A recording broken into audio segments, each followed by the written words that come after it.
it's the basic human need to be seen, to be heard, longing for connection, and wanting to find a community. So that is what brings people to the Healing Intimacy workshops. How can you be a little bit more authentic, a little bit more honest, a little bit more true in each situation?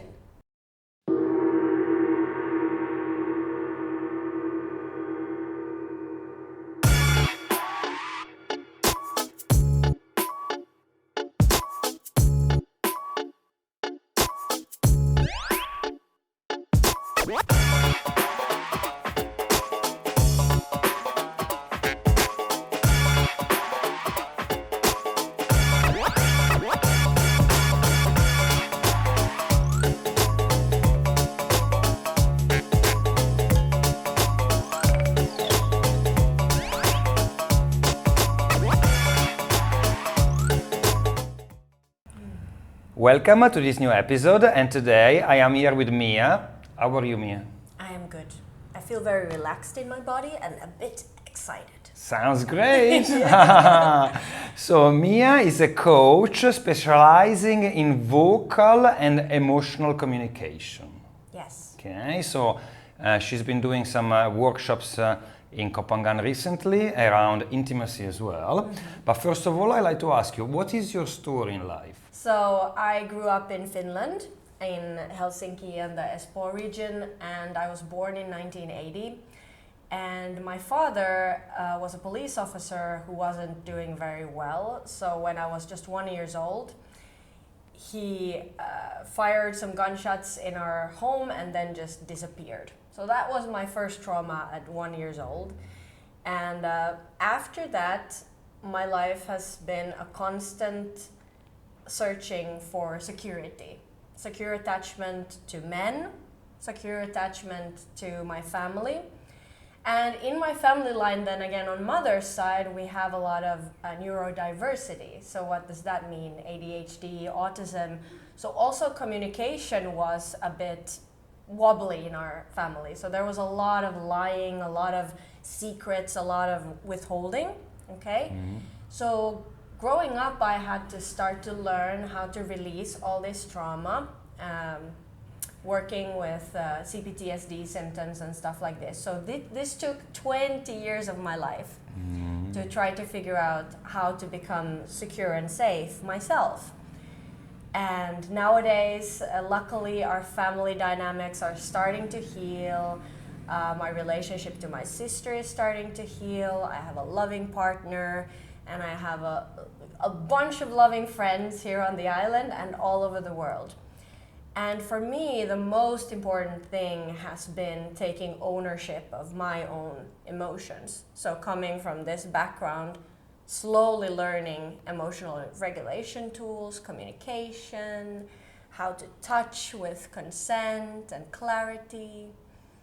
Okay. So, yeah. That's, I think it's a journey that is maybe resonant with other people as well, for sure. You know, like so starting from a family that experienced early life trauma, you know, in your family for sure, and then you've been on a journey of exploring and learning about yourself, right? Yeah. Yeah. So, what kind of tools did you sort of, adopt through this journey? So I've tried a lot of different therapy modalities. For me, body-based ones have been the most beneficial personally. So for instance, Gestalt therapy, Rosen therapy, that is like touch-based as well, and just group work in general, like radical honesty. I've studied radical honesty now since 2018.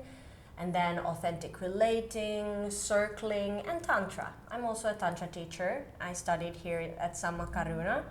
So that was 2018 when I graduated from there as well. So just learning different kinds of tools to connect and communicate and ask for what I want. Nonviolent communication was also one step on my journey. Very many people with CPTSD and trauma experience severe dissociation. So really like when there's an overwhelming emotional flood, or you're feeling scared, or there's a trigger. So you say something to me that brings up things from the past. I get triggered.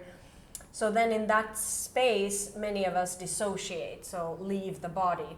And I see also that you can spiritually bypass quite a lot with spiritual practices. So where to find the balance, how to kind of stay present and be here with your physical presence and your physical body. And it can be very tricky. You want to escape in different ways because sometimes the pain is pretty intense. Yeah. And it takes practice. So in my workshops, I really want to create a safe space. So one of the newest modalities I've been working with is NARM, which is the neuroaffective relational model. So I just did a course for coaches to become more trauma aware, and that's super important for me, so that anyone who feels that they're, scared of group work, scared of public speaking, I work both one-to-one with people, I work with couples, and then in group settings to relieve this tension and this fear.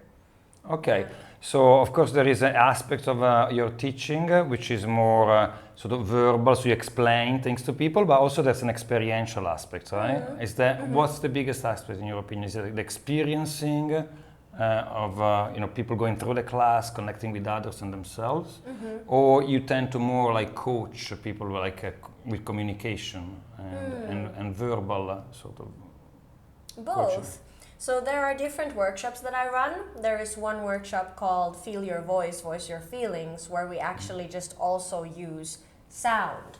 So how does sadness sound? How does anger sound? How does it sound when I'm frustrated or when I'm happy? So just using onomatopoetic sounds. This is something we can also do in coaching. So if you come to a session and you don't really know how to verbalize yet, you can just use sounds and expressions and feeling your body and just starting there. And in the healing intimacy workshops, there we come together and we have fun, playful games. So there's finding connection where you can come alone. So one part for me was when I was younger, I was single, and I was like, if I'm not in a relationship, how can I develop? So this is the need that I created finding connection for. So you can come by yourself or with a friend and just practice conscious communication and conscious touch in a safe environment. And it's always, in the healing intimacy workshops, it's always platonic touch. So we work with unconditional love, platonic touch, but there's no sexual energy, just to keep it a very trauma-aware, safe space. That's very interesting. And these workshop formats, you've been taking them to different parts of the world, is that right? 'Cause, I mean, you live in Finland some of the year, and then you come Asia. Can you explain what is your lifestyle? Yeah, well, I'm a very free digital nomad type of person. I work all around, so mainly I'm based in Helsinki, Finland, and we're going to have amazing workshops again this summer in the Natural High Healing Festival, where I'm going to run also the Healing Intimacy workshops. So you're very warmly invited there. And I was also in Portugal, so we're planning at some point to move there with my partner. So I was doing the Healing Intimacy workshops also in Portugal, in Lagos, and also here. So whenever I pop by, whenever I come to the island. And you see running workshops in different parts of the world. I mean, is similar kind of people coming to the workshops, so there are differences between sort of the Finnish crowd versus the Portuguese or the kohphangan people?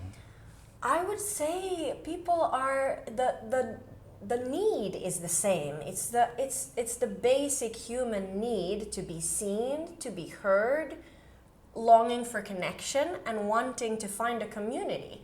So that is what brings people to the Healing Intimacy workshops, and I see very similar tendencies. People might be lonely, especially when you're traveling.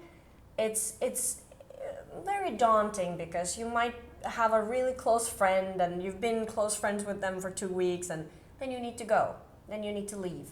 What do you do then?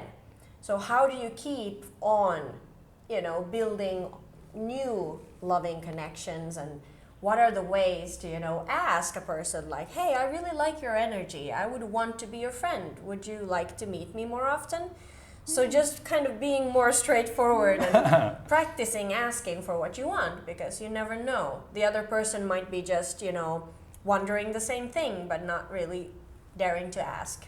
Of course, it's important to learn how to ask questions and express your desires. At the same time, sometimes, you might get rejection as well. Exactly. So, and that hurts sometimes. Why does it hurt? And what can you do with handling rejection? Yeah, that is also something we practice in the healing intimacy workshops. So just asking for a hug and the other person says no every time. So it is a human reaction to feel rejection. You want something, you're curious about someone and they say no, or they don't want to hang out with you, or they don't want to be in a relationship with you, be it that you've been together for a long time or just on a few dates. And I imagine also with this skill, practice makes perfect. It's the more you practice in mini moments, in a workshop where the stakes aren't so high, right? So if you practice there and you get the nerve up to, hear no's, then at some point it starts to get easier. Like I find it's easier nowadays for myself to just bravely ask for what I want. And there it's just very important to ask a question where you're ready to hear a no. You're not expecting anything out of the other person. You just ask like, hey, I would want to hang with you today between 3 and 5 at the beach. Are you willing to? And the second part of the question, are you willing to, is something you can consider. You can let it drop in for 6 seconds and go like, yeah, I can do that, or no, right now I want to be in an introvert mode. And I imagine what helps in those moments is to really just take into the consideration that it's nothing personal, usually. Usually it's just that the other person needs some alone time or own space or wants to choose something else in the moment. So I imagine it's also working up your self-confidence and believing in yourself and loving yourself.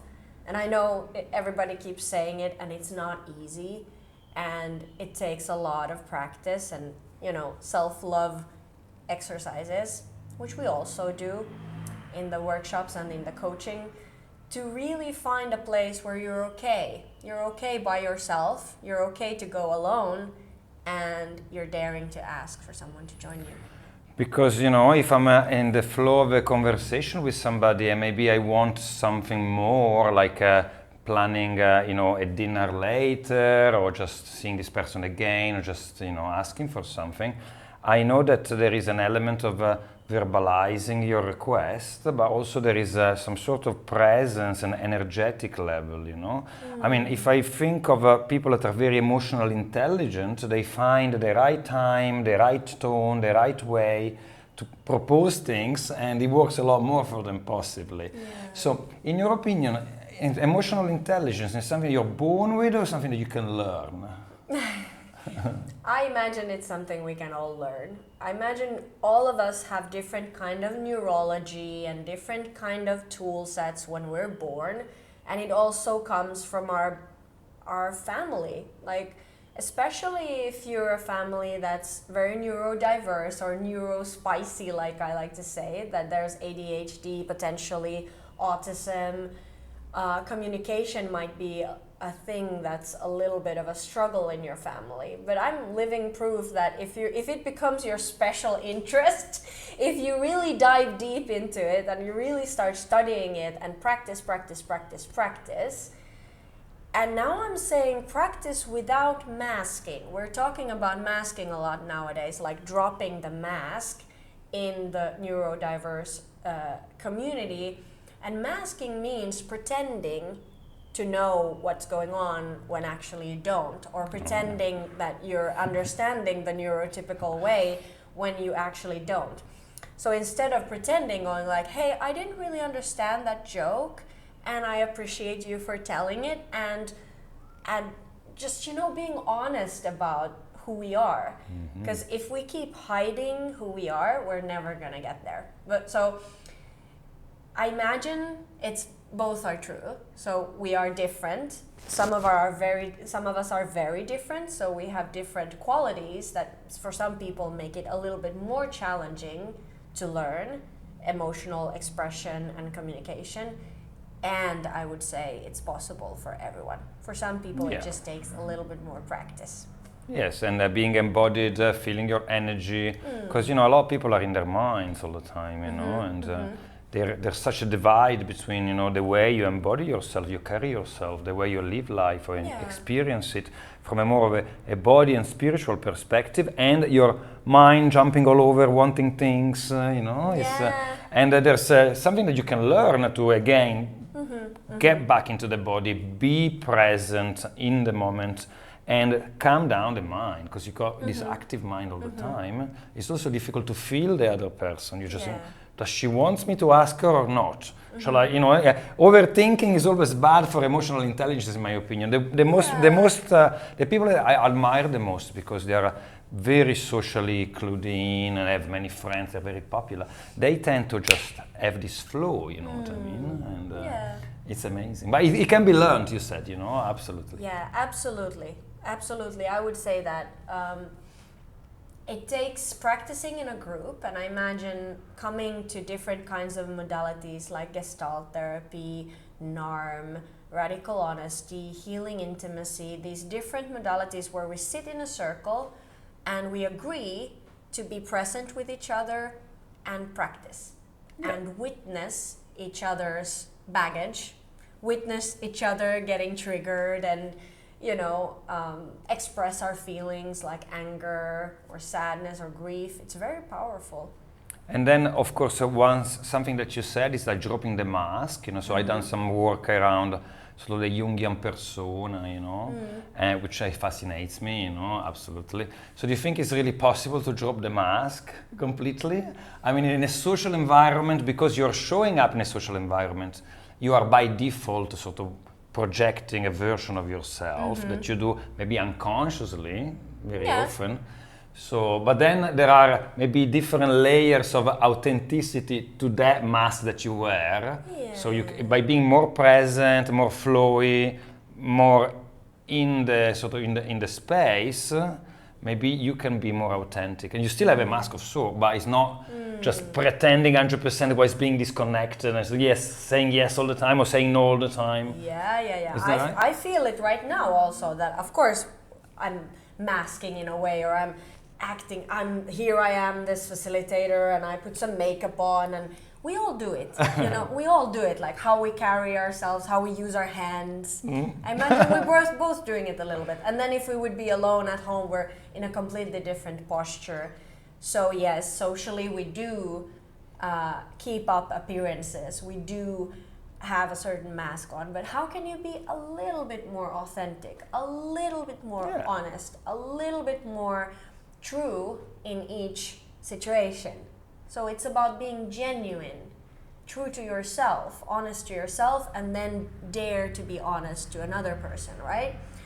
So I would say also in certain situations that it's okay, and it's even good to mask yourself a little bit, and just choose the right moments, choose the right people, to show yourself to, so that that you feel safe. Yes, because this mask thing is very fascinating. Half of it is unconsciously done, but then you can affect it indeed. But then if you affect it too much, then you're an actor of sorts. Yeah, exactly. And that's also not unauthentic. But you see like celebrities or politicians, for instance, they're very good at portraying a certain version of themselves, which is very curated and informed by public relation experts, etc. So you're not teaching that, right? It's more about being more embodied, more present, and producing a version of yourself which is more authentic and closest to what you really are. Exactly. So it's a little bit like kind of uncovering the layers of the onion. When we create these survival strategies, these protective layers, we've done it for a reason. So some of us have had severe trauma that has made us go into a shell and protect ourselves. So what I do in the coaching sessions and in the group sessions is that we very slowly, very gently see what is comfortable for you in this moment, to how much are you willing to reveal in each moment, and then through the honesty and through the expression and through the authenticity, we find deeper levels of connection. It's healing relational wounds that have maybe nothing to do with your partner or even your mom or your brother that you come with, but somewhere someone hurt you, and through these exercises we can find a way to heal intimacy, one relationship at a time. Lovely. And also, of course I noticed that you come across as very confident, you got a very powerful voice as well. So some people, of course, naturally have a roaring voice, like whoa. That's a very different resonance compared to somebody who's got very quiet voice, or like very shy voice. Yeah. So did you always have this like very powerful, assertive voice, or is something that you had to curate a little? So my previous occupation, I'm an actress and a singer. So that is where I started in my 20s. So that still lives in my body and will live in my body forever. And then somewhere along the line, I got more and more interested in, relationships and communication and all of this. But I still work as a voiceover artist in Finland. So I record commercials for TV, radio, and so on. So that's a comment I very often get, like that your voice is very soft or something like that, and it is trained. So I have trained it to be like this, and I also do vocal coaching sessions to coach people how to present themselves in a soft or firm or convincing way. So if someone is curious about performing more or standing in front of a public or a camera like we're doing now, like how do you present yourself authentically? How do you project your voice? How do you use your support? This is also something that I do. Yeah. Very nice. So you're holding the Mulla Bandha as we speak, no? Yeah, the powerhouse is right here in the belly. Okay. Yeah. But that's fascinating indeed, because when I think also relating to others, there is an element of resonance. So some people that are very attractive, they tend to have this like very high resonance, and people want to hang out with them because they have this they feel confident, relaxed, they are very articulate, they have like maybe a bigger open heart. It's not that you feel it consciously sometimes, but you're drawn to people that tend to project this kind of aura in a way or another, right? And you say some people are just naturally like that, maybe more because they have less trauma, or maybe a more supportive family, or just a mixture of different things that are also mysterious in life, But then other people can also learn, and you can start having a more, an ability to control your voice better, as you said, to feel it from the gut, not just being up here. Yeah. And then, do you practice meditation, or like do you enjoy sort of these aspects as well? This has been like finding connection to myself has been the most profound journey ever. Like that has been the most important thing, especially when you have trauma. As you were speaking about earlier, the monkey mind, the brain is a very interesting place. It can bring out a lot of worries, a lot of procrastination, a lot of fears, a lot of self-doubt, a lot of negative spirals. So learning how to master the mind or be friends with the monsters inside your head, and slowly find your light and your regulation and your calm. That's the most essential thing, I imagine, also for being attractive. I'm not saying that you have to have a perfect voice or like the perfect body or a certain color hair in order to, be attractive. I'm saying that when you find your genuine, authentic, honest self-confidence and self-love, you will start to radiate it outside. And then the resonance, no matter how you look, no matter your age, no matter your background, when you find that peace and that love within yourself, it will start to resonate out, and then it's easier to have connection. And sure. I'm not saying it's easy. For me also, it took a really long time, over 20 years of therapy and all these tools. But I'm saying it is possible. It is possible. Sure. Yeah. Even for myself, I mean, 20 years ago, I was a lot less present and aware of my body, of my voice, of my mannerism, of my persona, you know. Yeah. And now, just, you know, because of my change in lifestyle and all the practices I also went through, I feel a lot more relaxed and secure within myself. So there is a journey of development that it's very satisfying if you go through it. Yeah. And although it can be a little scary to start with, indeed you can get support, like a coach like you, for instance, or there are classes that can start you moving on the right direction, and then it becomes a bit of a passion, like it was for you maybe, and then you improve, and as you improve, you get more satisfaction from just the companionship of other people. Then you're even more motivated to continue. Is that right? Yeah, exactly. Yeah. Of course, I know that you are leaving the island soon because there's some time you're going to be spending in Finland and then possibly Portugal, you mentioned earlier, is that right? When are you coming back to Kohphangan, and why do you enjoy coming back to Kohphangan every year? Oh my God. Kohphangan is like my second home. When I came here the first time in 2017, I was like, what is this place? This is so beautiful and such a sweet community, and there is no place other on the face of this earth where I come and I'm standing in front of Itko or somewhere, and there are people going like, Mia! And they come running, and the connections I made on this island keep me coming back. The people, the locals, the sun, the sea, the food, just like everything. And I don't know yet when is the next time. Probably the same time, February, March next year, if not earlier. And I will be offering amazing things also online. So if you don't have it in your heart to leave the island and come to Natural High Healing Festival this summer, I will be offering also wonderful things online. So keep posted with the Instagram Healing Intimacy and the Facebook page Healing Intimacy Workshops, and you'll find all the beautiful offerings and get to know when I'm back here on the island. Sounds great. So we're going to put all these links in the description, of course. But Mia, thank you very much, for making the journey up to Chalaklam today and having this chat with me. Okay. Thank you. I really appreciate you for this talk. Thank you.